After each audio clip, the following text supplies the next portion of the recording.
you've stood on the summit of Everest, or that you've spent your life saving others.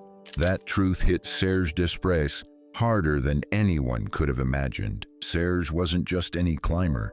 He was a Canadian firefighter, a man who had saved countless lives back home. But when he set his sights on K2, he was entering a world where no one can save you but yourself. His team chose the classic Abruzzi Spur, a route known for its steep faces, thin air, and the notorious bottleneck.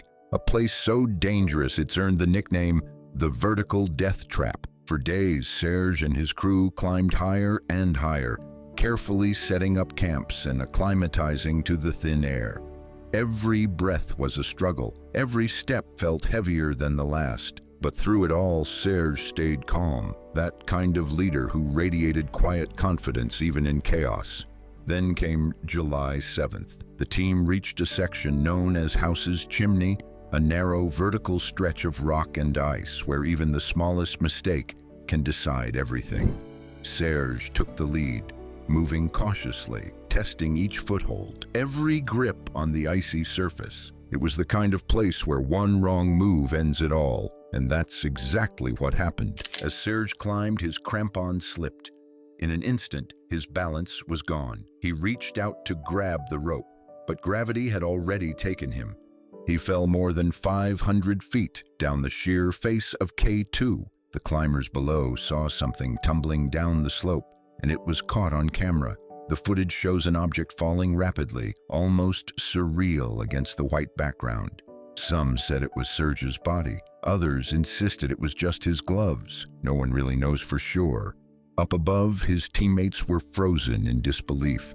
There was no time to react, no chance to save him. In a place like K2, rescue is often impossible. They called off the expedition and began the long, silent descent back down. Later, they recovered Serge's body, but for his friends and family, the loss was immeasurable. He had spent his life protecting others. But on K2, the mountain doesn't care about heroes. 2. Rouse and Tullis, the storm that never ended. The year was 1986, and a British team set out to make history. Among them were Rouse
death sent shockwaves through the climbing community. For many in Pakistan, he was a hero, a symbol of what passion and perseverance could achieve. Months later, his son, Serge Sadpara, returned to the mountain, guided by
waiting their turn to ascend through the bottleneck, the mountain's most infamous section. By afternoon, many were still below the summit. By evening, some were still going up when they should have been coming down. The first climbers reached the summit just before sunset. Exhausted but exhilarated, photos were taken, flags were raised. A few smiles flickered through frostbitten faces, but the window had closed. Darkness was coming, and then it happened. A massive chunk of ice, a serac the size of a house, broke loose above the bottleneck. It ripped through the slope, destroying the fixed ropes and sweeping several climbers to their deaths. Now, dozens of mountaineers were stranded in total darkness, trapped in the death zone with no safe way down. Among them was Rolf Bay, a Norwegian climber who was swept away by the falling ice as his wife watched helplessly. Others like Hugues Doberede and Karim Meherban perished the same way, gone in seconds. As the night wore on, the survivors faced unspeakable choices: stay and freeze, or risk descending without ropes. Wilco van Rooyen, snowblind and delirious,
guarantee survival. 6. Muhammad Hassan, the tragedy that sparked outrage. If one story could truly divide the climbing world, it's this one. In July 2023, Muhammad Hassan, a Pakistani porter, joined a rope-fixing team climbing the bottleneck. Unlike elite mountaineers, Hassan wasn't a professional high-altitude climber.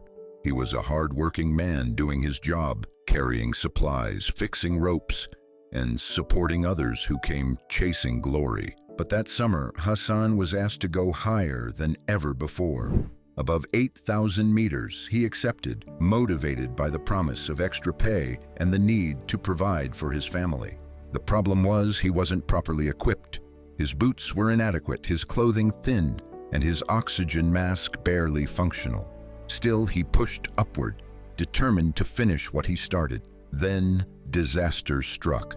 Hassan slipped and fell, ending up hanging upside down from a rope in the freezing death zone. Dozens of climbers passed him on their way to the summit. Video footage shows something truly chilling. Climbers stepping over his motionless body.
For every summit photo, there's a story of loss. For every victory, a moment of silence. The mountain doesn't care about titles, strength, or fame. It only cares about the unrelenting truth of nature, cold, powerful, and eternal. And maybe that's why